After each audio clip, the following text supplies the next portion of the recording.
Welcome to Not Your Typical Church Ladies, faith conversations for your real life. I'm Vicky, and each week I'm joined with my fellow workers in the vineyard, Anne and Karen, to break open the Sunday scriptures and talk about life and faith and everything in between. Join your Not Typical Church Ladies on this journey each week. Hi, everyone. Welcome to our new season of Not Your Typical Church Ladies, Faith Conversations for Your Real Life. This is our Christmas is Coming edition. We are in the Advent season. I'm here with Vicky and Karen, and we're going to have a little chat about the week 1 Advent readings and just kind of check in and see how our Advent season is going and how we can support each other on this faith journey. So, hey guys, how are you? Good. How are you? Awesome. Yay. So we were looking at these scripture readings for this first week of Advent, and the theme that kind of came out for us was the idea of like being prepared. What does it mean to be prepared for Advent? Karen or Vicky, do you guys want to get the ball rolling by telling us something that stood out for you about any of the mass readings for this week? Yeah. So for me, one of the things I'll have to say, the first reading always has like a special place in my heart because that imagery of like turning swords into plowshares was something that we used to talk about a lot in the social justice programs I did coming up as a teen and into my early adulthood. So like that idea of like we're getting prepared for like this most beautiful imagery possible, right? Like this beautiful time of peace and harmony, and just I loved that. And I just every time I hear that part, it just brings me right back and touches my heart about something I love just about our faith and our traditions in our faith. And then also I just think that idea of like how do you prepare, right? And I think it was in the second reading, it said like put on Christ. Like that is ultimately what we're supposed to be doing, is to really learn about Jesus and then also to become more like him in our daily lives and to follow his example to really prepare ourselves for Christmas. I also liked the put on the armor of light because I mean, in my personal life, the last couple of months, I just feel like darkness has been around me and just nothing can go right. There's always something that's been happening. And reading that passage or that verse, it was like, okay, this is what I need to be focused on, that even though it may seem like chaos and darkness and frustration, there is that light that is coming to fill me so that I can be able to give that to others. That was one of the things that I always think about, like, what am I doing to show others, or how am I being Christ-like? So having that, putting on that armor is like, okay, I got it. Yeah. I think too, the Advent readings, especially this week, are always, when they're showing us the beauty of the peace and the joy and the light that is coming. But we're still like in the in-between, right? So like, I love the idea in Advent that like we're celebrating like Jesus coming 2000 years ago, on earth physically, and we're celebrating Jesus coming into our hearts now in the present. And then we're also looking forward to the end when Jesus will come back, right? So it's like Jesus is coming in the past, the present, and the future all at once. And, our whole lives are just in this in-between time. I've never thought about that cycle that you just represented, Anne. That's something that I'm going to have to ponder, because that was cycle of that was really cool. Thank you. Well, we live in the middle, right? Our whole lives are just in the middle. And but so not we got the to figure out center. how do we live out the light now when it's still messy and it's still, there's still a lot of darkness, right? And then the other thing I just was thinking about, because like, especially these first few weeks of Advent, the readings are more about like the end times. So they can be pretty like, I don't know, like I was getting kind of stressed out. Like, be prepared. You're not going to know when it's coming. You have to be ready. Like, and I think like the weeks leading up to Christmas can be so like that, right? Like, are we, like, did we buy the gifts? Did we bake the cookies? Did we get the decorations up? Did we, send the cards out? Like, it's crazy, right? And so like, I think the constant temptation this time of year is like to prepare for the wrong things or to get caught up in the wrong preparations. And miss out on like, how are we preparing our hearts? Right. So that Jesus can be born in our hearts. Like speaking of like all the preparedness of Christmas season, but not Christmas of Jesus, Like there's days that we'll do 4 Advent on our calendar. We'll like do 4 days. Like, oh my gosh, we forgot. It's like, Oh, right. okay, is that part of it? Like, you know, and I try to get the Advent calendar that like is scripturally based and not chocolate in there, so the kids aren't opening all of them on the first day. But it is so true. Like the frustration and anxiety that we get preparing for Christmas parties, or, oh, I got to go see my aunt that I'm struggling with, or this isn't going to be very fun, but I have to go. Right. And how, yeah. Yeah. So I was wondering, just like as a topic of conversation, do you guys have anything you want to share about like a time when you got totally out of control with the wrong kind of preparing for Christmas? Or a time when you did it right? I don't know. Every year? No. Like I was thinking this morning about the Elf on a Shelf. Like, Karen, do you do the elf? So just okay. So disclaimer for parents: if you are watching or listening to this, and you are a family who does Elf on the Shelf, and your kid is nearby, maybe pause or do earmuffs or something. Because we're going to talk about the elf. I hate the elf. Okay, but my daughter, when she was in preschool, she came home from preschool one day crying because the elf never came to our house, right? And it was a moment of just like parental panic, and I succumbed to the peer pressure, and I got the stupid elf. And then for several years after that, we were like, every night you got to move the stupid elf, and you got to like, and then the kids are like, the elf is watching me, and you're using the elf to make threats to your kids when they're not behaving. And I'm like, what is going on? Like, to me, that elf just kind of typifies like getting all wrapped up in just like the wrong kind of thing. And no offense to any families who love the elf and do it well, but this is my experience with the elf. So then like after a couple of years of this, I had enough.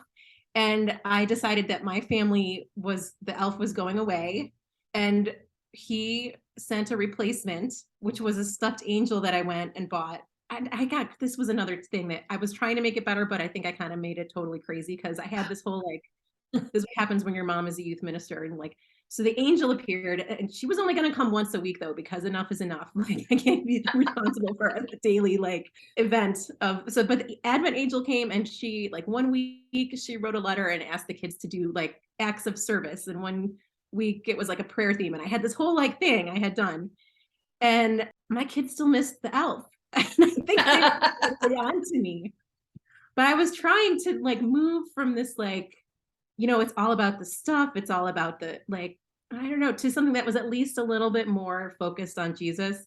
I don't think I was really successful. That's my testimony about trying to help my kids when they were little, or, prepare for Christmas and with the right spirit. It's really hard. It's hard these days. I don't know. I've never done Elf on the Shelf because I don't want to be responsible to wake up at 3 a.m. to move it myself. And like on Facebook, they show all these pictures of the different things that the elf has done, and it's like throwing up M&Ms, and I'm like, what is that? What does that have anything to do with?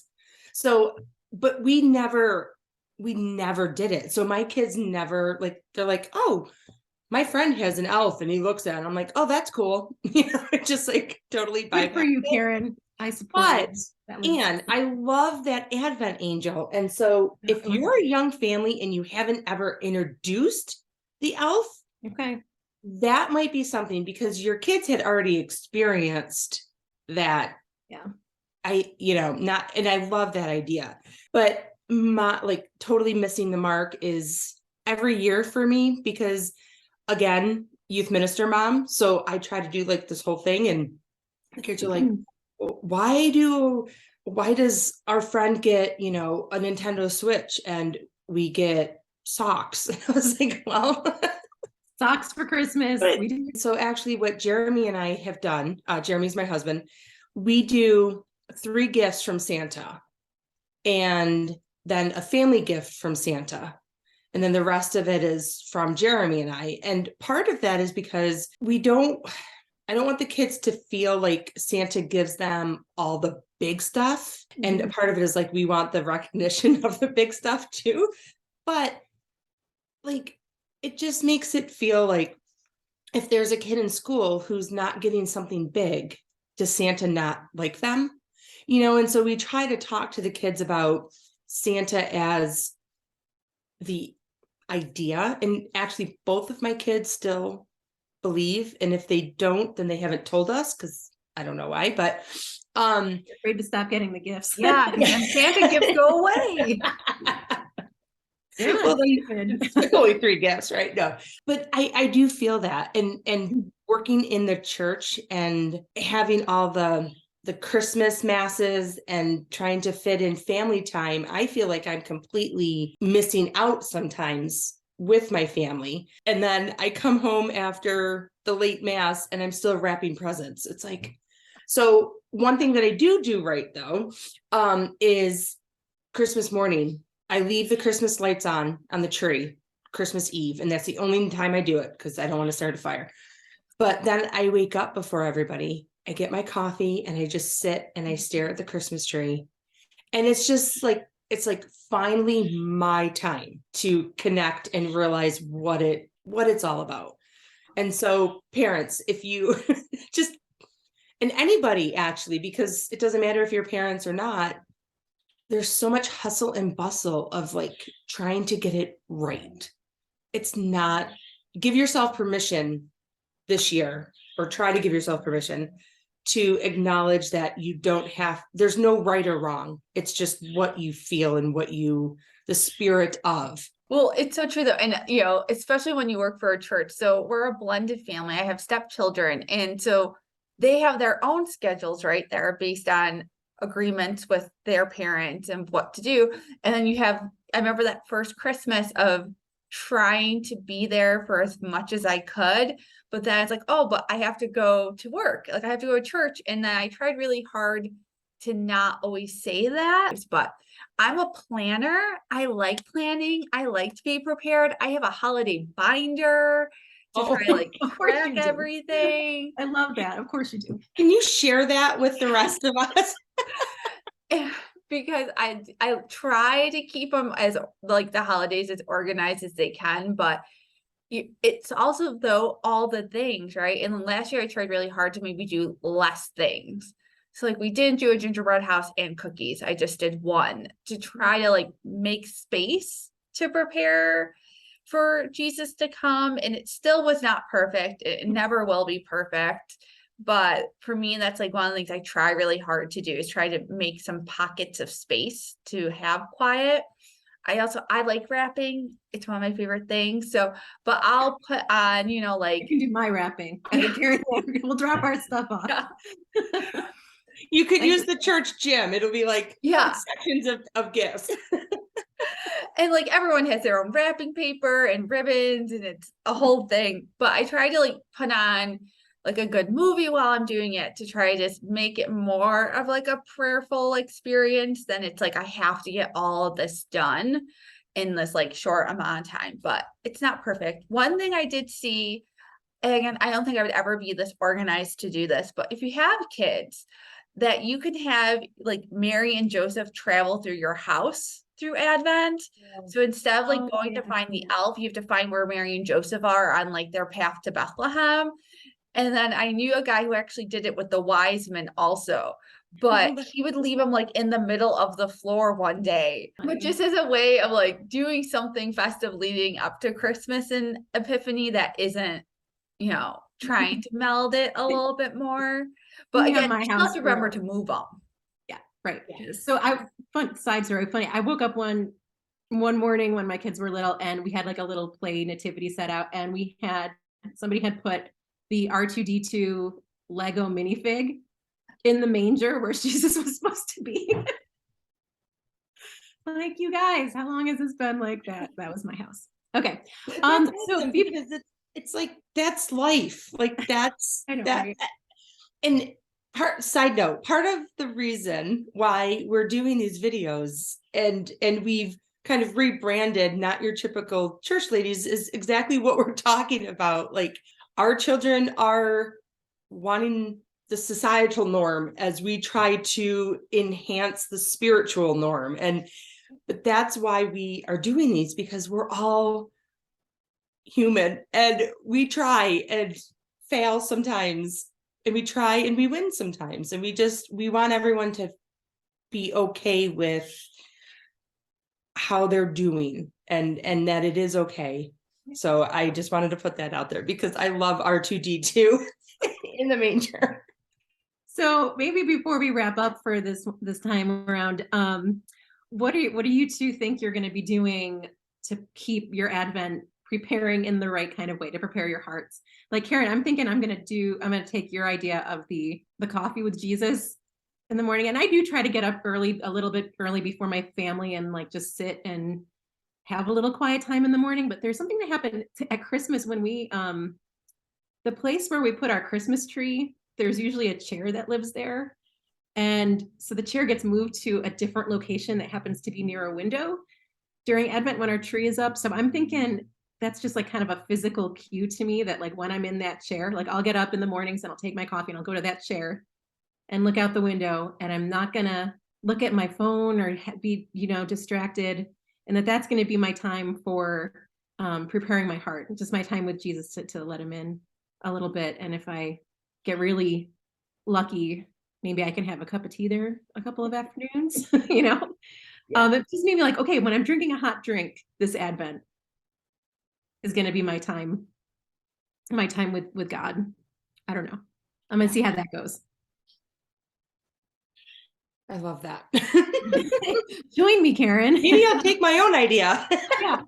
Vicky and Ann, I may take you guys up on your idea about the Advent angel and then the journey with Mary and Joseph. So like Father Rob, I have a lot of crushes. I have started to kind of collect them, and I usually put them up on my mantle. And some of them are too like porcelain that I can't use, but maybe I will try to give my OCD away and let the kids touch them a little more. But I like that idea of doing something each week. Like we usually do, or we've done in the past, like the Advent chain where you like take down, but I like the Advent angel idea, and then moving, but not make it so like it's a surprise in the morning that I have to remember, because that's just adding one more thing.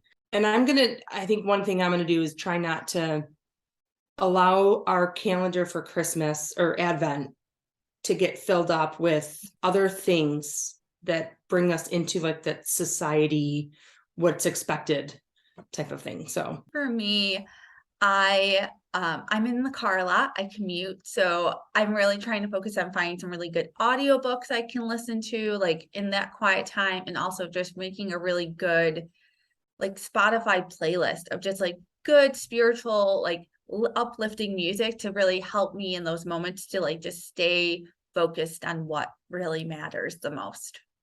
You know what? That's a great idea. I'm going to do that. I'll put an Advent playlist up on our Transfiguration Youth Ministry Spotify channel too, for people who want that. And I'll link that. My to-do list this week, and that'll be good for everybody. And I'll link that on our parish website too, so everyone will be able to find it. And I'll also put down some maybe Advent angel social justice activities, so then you guys don't have to think about it. It'll just be there, and you can write it out in your handwriting or print it off. There you go. All right, you guys. Well, that's us for the first week of Advent. I hope you guys have a really great week leading into this new season, new year in our church, and we will catch you back here next week. Bye, guys. Bye. On behalf of Ann, Karen, and myself, thank you again for listening to this episode of Faith Conversations for Your Real Life. Please make sure to subscribe to wherever you're listening or watching this episode.